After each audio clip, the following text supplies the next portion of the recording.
دې نه مخکې چې قیامت راشي دغه قبر نه ستا پاڅېده دا یو ناشنا منظر دی.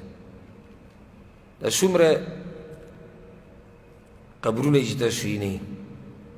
او لیدلي هم دي او وینئ به دا ټول د هغه لویې ورځې په انتظار کې پراته دي، ټول هغه لویې ورځې ته پراته دي چې کله الله اجازت وکړي اسرافیل علیه السلام ته هغه په شپېلۍ کې پوکې وکړي او دوی راپاسي، ټول هغه ورځې ته پراته دي. نو ما او تا به هم د دې قبر نه راپاسو، یو ورځ به دې قبر له ځو او په دې کې چې کوم حالات دي هغه به تېرو او بیا به راپاسو. دا ډېر د سوچ خبره ده، ډېره د سوچ خبره چې په موږ باندې به دا سخت حالات راځي. د ټول اولنی سخت حال دا دی چې د مرګ دا ګوټ کول دا ډېر ګران کار دی چې کله زما ستا نه ساه وځي او روح رانه وځي او ملک الموت راشي او د هغه سره نور ملایک راشي. هسې سوچ وکړې دې خبرې ته چې ته ځان ورته سوچ وکړه لږ خیر دی دنیا دې سوچونه نه به لږ ځان فارغه کړي چې څه حال به یې زما او ستا او څه ارمان به یې زما او ستا په زړه باندې چې کله موږ اخرنی نظر دې دنیا ته ګورو، څه ارمان به یې ستا په زړه باندې او زما په زړه باندې. دا چا نه چې څه وځي ته خو پته لګي چې دا اخرنی نظر دې دنیا ته ګوري، ته خپلو بچو ته اخرنی پیر ګوري که خوا کې دې ناسي او یا خپل کور ته اخرنی نظر ګوري یا د ملګرو ته اخرنی نظر ګوري. څه ارمان به دي؟ ارمان به یې دی چې دوی سره لږ نور پاتې شوی دی کور کې دي او 5 کمرې نورې جوړې کړی که ارمان به دی چې دنیا نیمګړې پاتې شوه دا به څه کېږي او څه به نه کېږي. نه، ارمان به ټول دقه وي چې که دا خو زه په خوب کې ویده وم اوس را بیدار شوم دا خو زه تباه شوم. چې ته اخرنی نظر دا ډېره د سوچ کو ډېره جوهره خبره ده، خو د هغه چا دپاره چې لمن کان له قلب د چا چې زړه ژوندی د هغه دپاره دا د سوچ خبره ده چې اخرنی نظر یو انسان د دنیا ته ګوري د په زړه به څه ارماني، څه سوچ به یې ده، څه فکر به یې ده. او بیا قبر کې اولنۍ شپه دا ډېرې سختې مرحلې موږ ته پرتې دي، ورب الکعبه ډېرې سختې مرحلې. او دا نه چې نه به راځي، دا یقیني خبره ده چې دا به راځي. په مرګ کې ګوره د هېڅ چا اختلاف نشته، ملحدین هم دا خبره مني چې مرګ به راځي، ملحدین هغوی هم دا مني. نو د مرګ دا راتګ موږ ته پروت دی، بیا په قبر کې اولنۍ شپه موږ ته پرته ده. څه یعنې دې ځای کې بیا دا ډېره د سوچ خبره ده چې کله دا مړی خښ کړی شي او دا خلک ترې واپس ځي، پیغمبر صلی الله علیه وسلم د قدمونو اواز اوري د خلکو.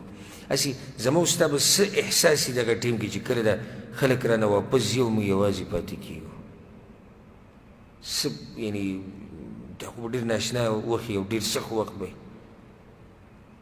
چې د پاسه خاورې لاندې خاورې خیته خاورې ګسته خاورې او د خاورو دا ډېرې د باندې له پاسه ودرې او دا خلک د نه واپس ټول روان شي سره د هغه بچو چې تا د هغوی دپاره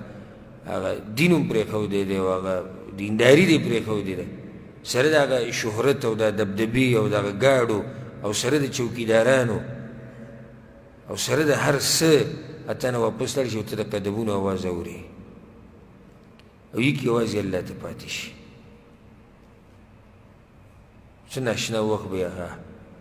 چې کله اولنۍ شپه په موته باندې راشي په قبر کې دا به ډېر ګران وخت وي، ډېر ګران وخت به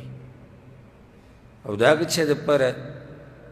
ډېره د خوشحالۍ شپه ده چې څوک په دغه امتحان کې کامیاب شي او بیا د امتحان چې اخیستی کېږي. پیغمبر صلی الله علیه وسلم وایي چې څنګه یې ښخ کړو اتاه ملکان، 2 ملایک راشي کښېنئ تپوس وکړي د ټول ژوند نچوړ د ټول ژوند نچوړ دا په 3 سوالونو کې راوځي. که تا سره ډیګریانې دي، که تا سره شهادي دي، که ته مالدار یې، که نسب دې اوچت دی، که ښایسته یې، که زورور یې، که مشهور یې، که معروف یې، که هر څه د هر څه سیټ ته کېده او دغه درې سوالونو کې به د هر څه پته راکړي د هر څه سیټ ته کې د یو هم په قبر کې تپوس نه کېږي درې سوالونو کې ستا د ژوند ټول نچوړ به راوځي دا درې سوالونه دا نه چې یو سړی وایي چې دا خو به زه اسان دی جواب به ورکړم دا هغه څوک جواب ورکولی چې الله ورله توفیق ورکړي او الله توفیق هغه چا له ورکوي چې په ژوند کې کوشش کړی محنت یې کړی د آخرت ته ګټلو دپاره یې محنت کړی په ژوند کې کوشش کړی هغه سړی جواب ورکولی شي ټوله ورځ یې سړی په دنیا پسې منډې وایي اعراض دې کوي د الله د دین نه د الله د کتاب نه مخ اړولی د پیغمبر د حدیثو نه او دینداري پکې نشته او زه به جوابونه ورکوم دا جواب ایمان غواړي دا جواب تقوا غواړي د دې قبر نه بیا راپاڅېده هغه بیا بله مرحله ده حدیث کې راځي چې کله د مؤمن په دې امتحان کې پاس شي